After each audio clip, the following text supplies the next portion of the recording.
Okay. Good morning, everyone, and welcome to Fantastic. Designers at Home. And we have the beautiful Wendy Posner with us. Wendy's the principal of Posner Fine Found Arts, founded in 1960. Um, and we've had a little trouble getting on, but we finally made it, Wendy. Yes. Technology at its finest. Thank you so much, Mark, for having me this morning. I'm glad we're able to have a redo from our Okay. beginning of the Well, week thank and you for try your again. perseverance. All right. So let's My find out pleasure. a little bit about you personally. You grew up in Wisconsin and you I attended did. Boston University. I I did, and then after I was in Boston, I moved to Los Angeles after I graduated from college. I was at Boston University, and I've been in And Los what Angeles for brought you to about 30 Los years. Angeles?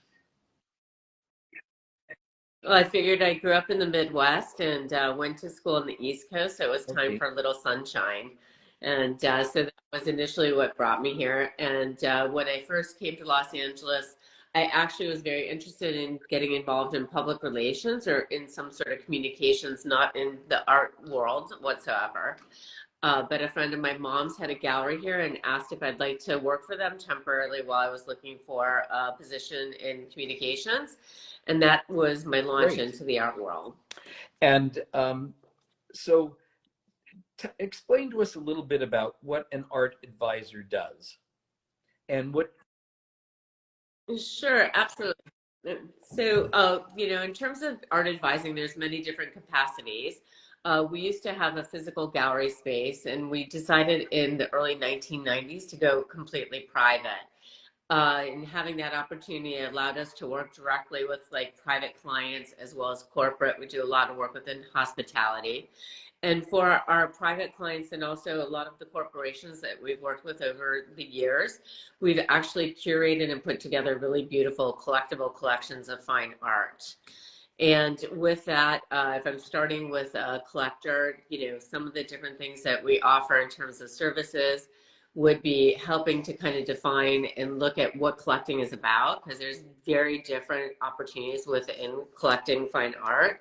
But then also a lot of it is education and educating our clients about different artists or different types of mediums, different movements of art, different materials, to be able to give them a really broad breadth about different things that they could look at while they're starting to investigate collecting. And then in terms of, we'll do everything down to curating and working with them if they want to have us participate in the curation and display, let's say within their residence or within a corporation. We do a lot of work also with interior designers and architects in So that capacity as how well. different is it working on a corporate project versus residential project? Well, in a corporate project, I think the main difference is that you have a lot of different types of Mm-hmm. people that you need to appeal to. Versus when you're working directly with a private client, it's a more intimate situation, I think, working with a private client than a corporation in some capacity, because you learn a lot more about your client in terms of if it's private. On the corporate side, we have to take into account, the optics with the company, whether or not they want to have fine art. Depending upon the size of the corporation, you may have a committee that you're working with as well, in terms of the acquisition of art. And in the corporate setting as well, sometimes it's not collectible art. Sometimes it's more Uh-huh. in the decorative arena also, depending upon the budget Right. and what kind of So corporation it is. what would you tell somebody? Why is it important to hire somebody like yourself, an art advisor? Well, I think that with any, services or any of this sort of, very specified trades similar to interior design or architect, the main reason that somebody would hire us is for our knowledge and expertise. And with our business in particular, since we were founded in 1960, we've honed a lot of amazing relationships globally within the art world of galleries, collectors, publishers, directly with artists. So our resources are really very deep and in depth in terms of the kinds of things that we could expose our clients to, but we also can make sure that they're getting the best work when they're collecting, to be able to advise them on appropriate things to make good choices and selections. But also going back to, the educational component, which is really important for our clients to really understand the work that they're buying and the different values of it. And it would be everything from the acquisition of the work and working on the client's behalf, all the way to, let's say, doing framing and display of the work. Shipping, we've got also very, good relationships with international shippers to make sure that things are transported and packed properly, even if one of our clients acquires something outside of where they're located. So the best way for people to familiarize themselves with art is exposure. When clients come to me and say, I want to start learning, especially young people, and I always advise them to go to museums, go to galleries, and take little bits of it. It's a lot to digest. So it is. And I think that that's a big part of it too, is really exposure. And, with our, new clients and even our existing clients, we do a lot of studio visits to go to see artists, because I think part of, buying art is also understanding the makers and creators of that work. So having a direct contact and being able to meet some of those artists firsthand really also gives a tremendous amount of insight to somebody when they're starting to collect. Visiting galleries, going to openings, and then, like you said, also going to museums. And we also take a lot of our clients to the international art fairs as well. So we'll take them and we'll go through the different fairs. We will usually edit, because there's so much work to look at, and it can be a little bit of a sensory overload if you're not used to taking it and absorbing all that at one time. But that's another aspect too that I think is really important. And throughout the world now, everywhere there are major art fairs happening, so it's easier for people to access, and also even online as well. I think one of the pluses of attending an art fair with somebody like yourself is that the breadth of what you come out with, the knowledge you come out with, is very different than if you just casually go in on yourself and look. It's like, I don't know, for me, going to a museum, I can walk through a museum, stop at pieces that I like, but it's very important to understand the piece, how it was done, who did it, what inspired them. I was just this week with Roxy, we went to a gallery on Los Angeles that specializes in Persian art. And I had seen an exhibition that they had, a few weeks ago, but I wanted to see this new exhibition. And I'm sorry, but I can't remember the name of the artist right now. But I walked in, and sort of the star of the show, this piece, was just absolutely spectacular. And then as the gallery director began to explain to us who the artist was, that he was born with one limb, one arm, the other did not function, and explained to us the history of growing up in Iran and the political aspect of this painting and images. It took on a whole different perspective. And it's, the advantage of having somebody like you is you can take people to galleries, to museums, and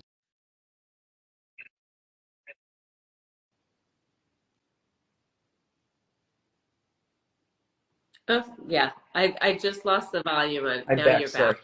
No, I agree 100%. No problem. No, I think that that's really important and valuable. And I think that to understand that the place and the history of the artwork and about the artist is a very valuable thing, to have that information, because you don't always understand the complexity and what went into creating the work. And the more information and knowledge that you can gather about the artist, why they did it, the purpose, vision, but also that way you'll be able to inform yourself better in terms of how you look at other works of art, from having that detail and educational moment. And I think that that's always one thing that's super valuable when you go into a gallery is for a gallerist and or, gallery associate to engage with clients or people who are walking through the door. Because going into an art gallery and sometimes museums Yes. can be extremely intimidating. And so for somebody to walk in who's not knowledgeable about art can be a new experience and not understanding how to ask the right questions. And the more that you are out in the field, going to the galleries, museums, going to artist studios, you're going to be more informed about how to ask about things that may be of interest to you, to learn more in depth about that Yes. individual work Yes. or the artist Somebody itself. just posted a comment here about what is the gallery that I just mentioned. It's called Advocacy. It's on La Cienega. And now I notice you've got a wonderful piece that I love, a David Hockney behind you. I do, and it's one of my favorites. Absolutely, David is an internationally renowned blue chip artist. This particular piece is a limited edition work on paper, and it's a multicolor silk screen, which is extremely difficult to achieve the color and depth that was done in this piece. David Hockney's works are exhibited internationally in every major museum collection. And I've always been really fond of his work to see his progression because as an artist, he started as a very traditional artist, painting and drawing, a lot of very representational work. And over the years, he's always been even interested in the development of new technologies or processes, everything from utilizing Polaroids Yes. to creating opera sets. He's done stuff now. His current work is all iPad drawings, and they're quite spectacular. So I'm very fond of his work, and I think that somebody who's interested in collecting David Yeah. Hockney is I always a just good got piece an to have. announcement from Kimberly Davis at the LA Louvre Gallery. And they have a new show, I think in a week or two, opening up of David's.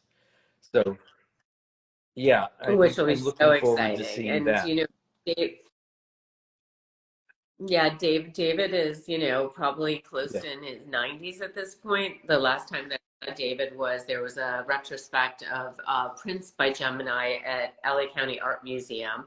And David was in attendance with other major renowned artists whose works were a part of the Gemini Right. stable of their So can we printing. talk a little bit about works on paper, perhaps edition pieces versus original works? I'd like to Sure, hear what absolutely. your comment on that. The piece behind you is an edition piece, is Well, that right? Yes. it is, exactly. It's a small addition. Well, I think that that's one of the things that there's a lot of misconceptions about that people don't realize that collecting blue chip fine art prints can be just as Right. important as buying original works. And for example, we had a client that we worked with for over 30 years curating a beautiful print on paper collection and works on paper. And the time from when we actually acquired those works to now, the collection has substantially increased in value. Although, with my clients, I do not push them to buy for investment purposes. Love I the want my paint. clients Sure. to buy because they love the art itself, because that to me is most important to be passionate about what you're collecting and to really truly enjoy those things that you've acquired versus buying it as a collectible. But going back to, there are many different types of collections that you could start or have. There are people that focus on certain periods of time, certain mediums, certain artists. There are people that collect works on paper, such as the limited edition print behind me. You could be a photography collector. So part of that is your own personal passion and interest in the works itself. And then there are a lot of people like myself. My collection is very eclectic. And so I have everything from blue chip works to tribal, ethnic. I have figurative paintings, drawings. So it's more about the works that I really like, and they all seem to work and synchronize And I'm really well assuming, I know together. you have a passion for travel as I do. And so have you purchased things as you've traveled around the world? I think you'd be shocked. I have many. Part of our travels, my mom was always very interested in indigenous tribal groups, and so I was very fortunate to travel to some very strange and remote parts of the world to go visit these Hmm. indigenous cultures and tribes. And the part of it, when she first started traveling to Papua New Guinea and Irian Jaya, which is over 50 years ago, she started bringing out ethnic and tribal artifacts and bringing them back because she just thought their works were beautiful and they're very contemporary in their own right. And so through their travels, I'm always collecting things, and I probably have way too much, which someday Yeah. may burden my children between my mom and my collection. But I think that that's also part of the passion of traveling. It's the storytelling that you get with each individual work that you buy, and about the process of the acquisition in the interaction when you did meet the people who are making Right. it or selling those works as a So, part of traveling. It's really speaking of fun. buying things internationally, in the last couple decades, um, it's been a lot more difficult to get certain antiquities and pieces of art out of certain countries. Do you want to comment on that? I think my first memory of this subject coming up, the actress Melina Mercouri was trying to get the Elgin marbles back from the British Museum back to Greece. And that sort of set Right. in Yeah, motion there's an interesting a documentary big, about it. big thing in the art world. So, It is, and I think that that has been something that is really important to address because a lot of those different antiquities were looted and stolen when different cities or different places were under siege by different governments or military. And so, those different pieces really do belong to the countries where they came from, especially if they were looted and stolen. And so, that's something now that a lot of the museums are going back very carefully and looking at how the works were acquired. Unfortunately, within any industry or business, there's a lot of sort of fraudulent activity or activity that, maybe was acceptable 20, 30, 40 years ago, which now those practices have changed and people are much more cognitive and conscious about.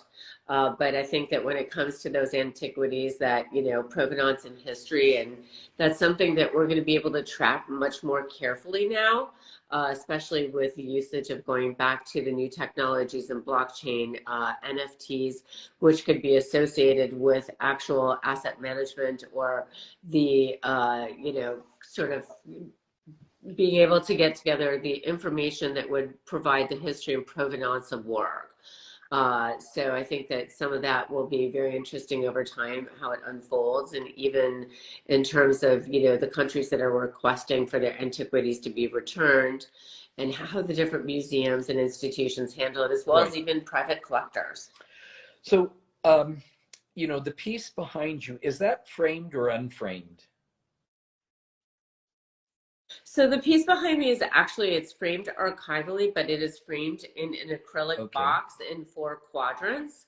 And that's, something that's really important with, collecting art, is the preservation and even the framing and display of the works, to maintain the works over time, to make sure that they don't have, any issues in terms Right. of A lot conservation of the or works tend to preservation. So discolor if they're not framed properly.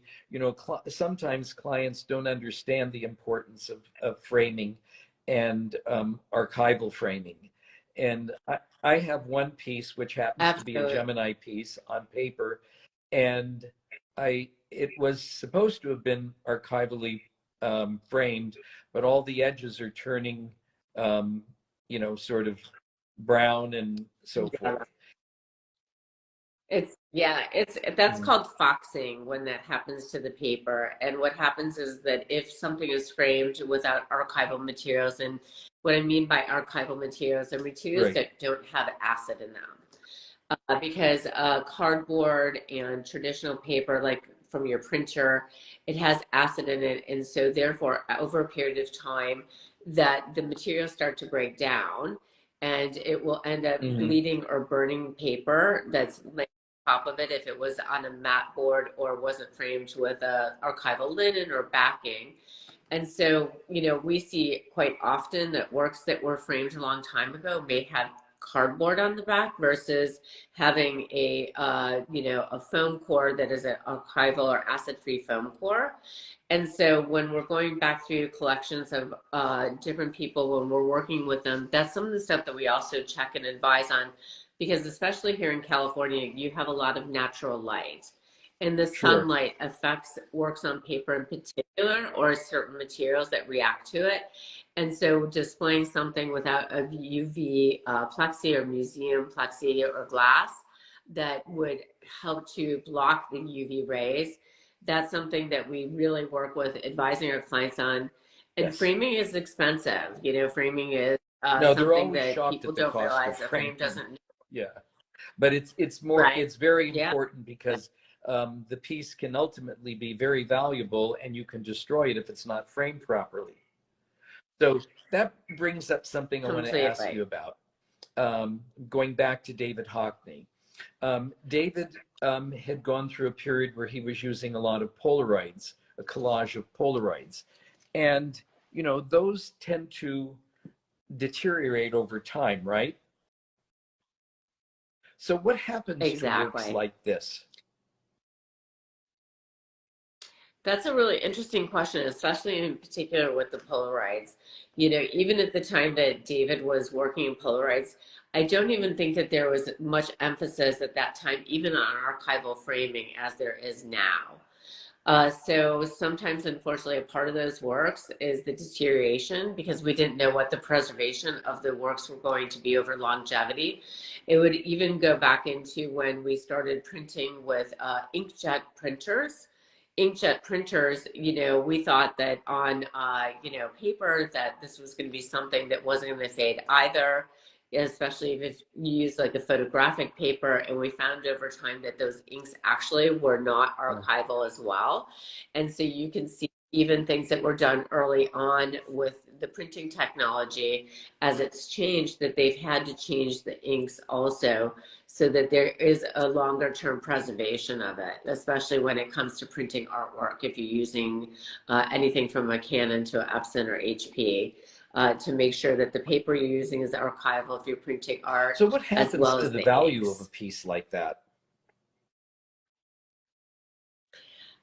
That's a good question. I think that that is dependent upon the marketplace, and whether or not it's something that there's some way to stop the further deterioration of Polaroids. And with Polaroids, I'm not even particularly sure, you know, how to address that correctly. That would be something that I would bring up or speak with a conservationist about, which is also in terms of our stable and, you know, the different resources that we have readily available at our fingertips. When we receive those types of questions from clients, or we have those kind of works that are in question, that I would call somebody who has the appropriate Okay. expertise in that field as well. So we both live in Los Angeles, and Los Angeles is such a great city to live. And there's a, you know, just a tremendous amount of museums here, wonderful museums. I think people around the country don't think of Los Angeles as a center for culture, but we have some of the greatest museums in the world here, and we have a wealth of I art galleries. So your advice earlier about people getting out, I mean, they're just, whatever part of the city you're in, there's a museum, there are galleries to expose. Do you have any favorite museums here in Los Angeles that you, Well, I live around the okay, corner from LA County Art Museum, so I walk there. So for me, that's, you know, a wonderful place to go and visit. Also now, you know, next door you also have the Academy Museum. Across the street you have Folk and Craft. So you have a lot of different museums. Even the Peterson Automotive Museum is right at the corner where all the galleries are located. I mean, where the museums are located. So, you know, for me to go and spend a half a day or even a couple hours to go over to the museum is quite easy. In terms of when I'm advising like potential people who are collectors who don't know about collecting art, throughout Los Angeles itself, there are many different areas where there's a lot of galleries sort of within the same vicinity. And their different galleries in the different areas may have different sentiments or different kind of works that they carry from emerging to mid-career to the blue chip. So I'll tell my clients, or I'll take my clients, and we'll choose one area, for a day, and maybe go out and visit 3 or 4 galleries in one visit, so that you can see sort of a broad breadth of some of the different works or exhibitions that are out there. But there's always, every single day I could find something culturally to do within Los Angeles, and I think we're becoming much more well recognized as an amazing art destination, especially with the influx of the art fairs coming here as well, that it's bringing a more global art community to our And city again. outside of LA, they're wonderful. It's the Basel Art Fair. You've got the Venice Exactly. Biennale, which Yeah. is, well, it's thrilling to just go to Venice, period. But to be there when the Biennale is on Right. is also very exciting. I was there, I guess it was right before COVID, and it was a wonderful show. The American Gallery was an exhibition by Mark Bradford, and I wasn't, Which is yeah, incredible. and I He's an wasn't that amazing familiar with painter. his So work prior to seeing that installation. So it was, for me, it was extremely educational, and then you have the advantage of being able to travel at the same time. absolutely. Well, going to something like the Venice Biennale in particular, I mean, the artists who are exhibiting and whose works are on display, it's really a full installation Hmm. or activation of a space. So it's not the same as necessarily going to a traditional art fair such as Art Basel. At Art Basel, when you go, whether it's in Miami, Hong Kong, Paris, or actually in Basel, Switzerland, that's a more traditional art fair where galleries are set up in booth Particular works, spaces right? with their artists that they're, versus something like the Venice Biennale, which is really, it takes over the entire city of Venice, where it's in the palazzos and the churches, it's in the streets. You have these major displays of works, and the amount of people that go and visit it in the period of time also, since the run of it is over 6 months, that a lot of people can visit and be exposed to the work there in a new Yeah, way, and it's it's such a beautiful spectacular. setting. It is So spectacular. you had talked a little bit about the types of things that you collect, and it was interesting to me because the pieces I've collected over the years, I wasn't really concerned about, I guess, a collection as much as buying things that I love and I'm passionate about. And the one thing I learned about myself, and it'll be interesting to hear your comment, is I'm seasoned enough now that if I look at something and know I'm just mad for it and have to have it, that'll probably dissipate just as quickly. And I find works today that are much more challenging or that I don't react positively to over a period of time, liking more and more. Well, and I think that that's natural though, and that goes on the more educated you become and the more exposed you are, and the more you travel, even to have that to inform you as a part of, your ongoing collection or what your interests are. I mean, within my own collection, there are 3 pieces that I will never part with, that I'm madly in love with, and that I have enjoyed from the time that I've acquired them, and, find that they're so special that they really are irreplaceable. But I think that other than that, my taste always is changing as well, because the world in which we live and just being able to travel, and there's so many interesting artists that are up and coming and starting to look at the next generation of artists to collect, and seeing how they're creating and making things, even in terms of with digital technology, looking at that crossover between art, architecture, fashion design. It really is changing how we're being informed, and also having access to so much information online also broadens your breadth and skill, which may then dictate how you end up acquiring new Yes. works in the So, future. during the 3 years of COVID, one of the great things that I found was that you could go onto museums and galleries online. Everybody started to put things available online because we were trapped at home and we couldn't get out and socialize. And I found that it's really wonderful to go through, if you don't have the ability to travel, to go onto a website and go through a museum. And I remember I was recently in Miami working there, and at dinner one night, somebody recommended that if you've got a couple hours, you should go see the Rubell Museum. And I'd never heard of it. Oh my God, Which it was is the so Rubell fabulous, and collection the is collection was fantastic. incredible. And It is incredible. It's a really yeah, fantastic but you know, if collection. you don't have the luxury of traveling to Miami or to Venice, you can go online. You can Google these things, and And I think that that's maybe one of the more positive things that has come uh-huh, out, from COVID is that, we have information and opportunity to experience something globally that, like you said, we could visit a museum across the world without going.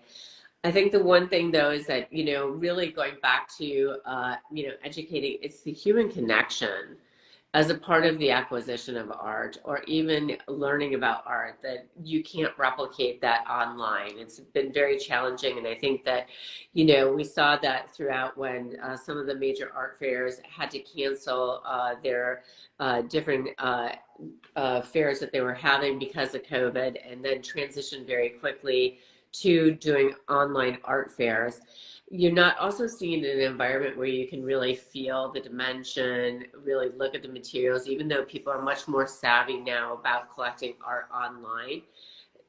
Having something physically it's very tangible in different. front of Yeah, you is uh-huh, a very different experience than right. actually seeing it online. And so I think that's one of the things that you can't replicate at this point.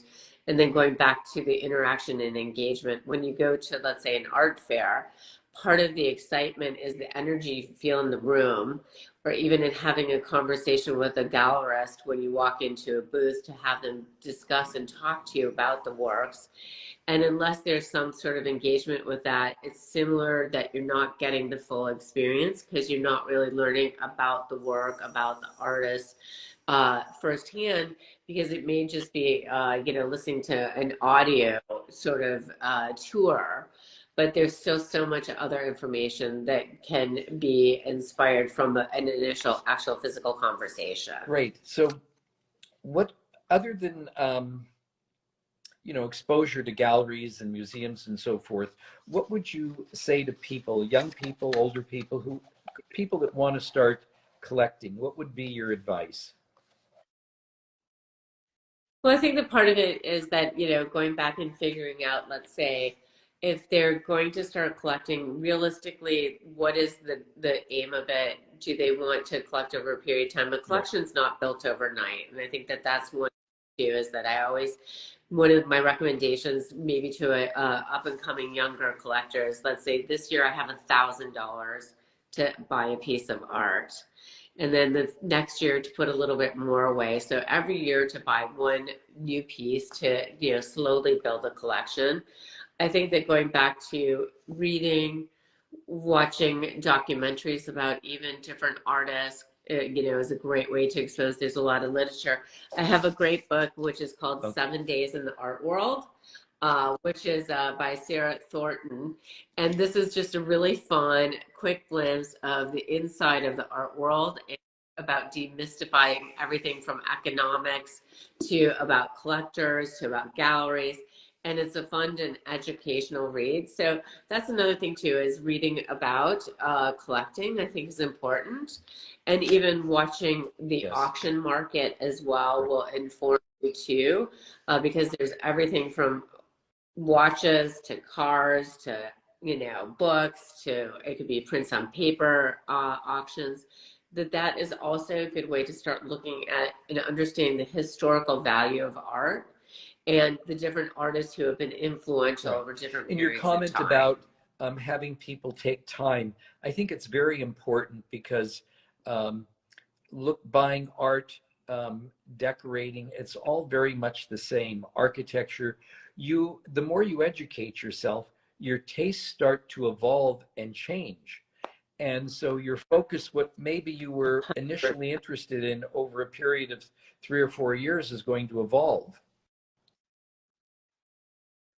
That is absolutely true. And I think that that's something as well that the continued conversation, if you engage or enlist an art advisor to help you to curate and to work on collecting, is that that's an ongoing relationship for myself and within my clientele. My relationships are very long standing. Some of them start back to when my mom founded the company in 1960. But we also want to make sure that we're working with those clients and we establish a long-term relationship with them, because I think that that's really Yeah, important to have that trust from your collectors. And it's ongoing. Even to, we're working with some of the collections that were put together early on in our, fine art career, that we're now deacquisitioning art for some of our clients. And so we can help with the entire process. So there are, collectors whose children are not interested in inheriting art, and so we may work with them even in estate planning and even oh, for that's insurance great. purposes too. I know working with somebody like you when we're doing an interior design project is so important, because I always tell the client, by the time you get to the end of the project, the client is maybe a little burnt out spending money and so forth, and art always seems to be the last thing that they purchase. And I always tell them, this is the jewelry in the room. Rooms come I alive, love it. they sing That's when great. you've got a great piece of art in the room. Doesn't have to be expensive, just, you know, No, exactly, absolutely. Well, you want something, especially for yourself as an interior designer, yeah. who you've created these absolutely stunning spaces. And part of that is the overall design, is the accessorizing of it, like you said, the jewels and jewelry of it.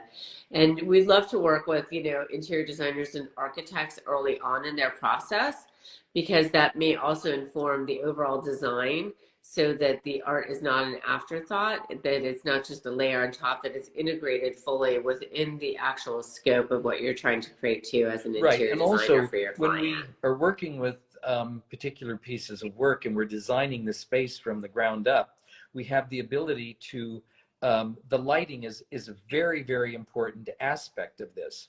So, and that's a whole nother 100%. I conversation itself, but the lighting is also very important. So, Yeah, lighting the display, going back to framing, all of those things are very important for the artwork to be really so Wendy, showcased. thank you for joining us today. What is the best way for people to get in touch with you? Can you tell us a little bit about your website or an email Sure. address? My website is posnerfineart.com. And of course, obviously, we're here on Instagram, so at Posner Fine Art as well. And otherwise, you can always reach us through our website. There's contact information there with phone numbers and email addresses as Wonderful. well. Well, this was very informative. I hope everybody enjoyed it as much as I did. I'm glad we finally got this Well, to thank you happen. so much. Well, thank you so much for having me as a guest. I really appreciate it. And we'll look forward to continuing our conversation on Great. other Thank you, art Wendy. topics as well in the future. All right. Terrific. Thanks, Mark. Have a good rest of your week. All Thank right. you, everybody, Bye-bye. for joining us. Take care. Okay, Bye. thank you everyone for watching Wendy today. This was very interesting. Remember that you can, if you weren't able to see the entire show, you can go on our Instagram account. Wendy will have it on her Instagram. It's on YouTube. We have a podcast, and it's on the Mark Weaver and Associates website. So please share these videos with your friends. And thank you. Please join us in 2 weeks with the award-winning architect, William Baker. You're going to, I think, be amazed at how spectacular his work is, and I look forward to seeing you then. Goodbye.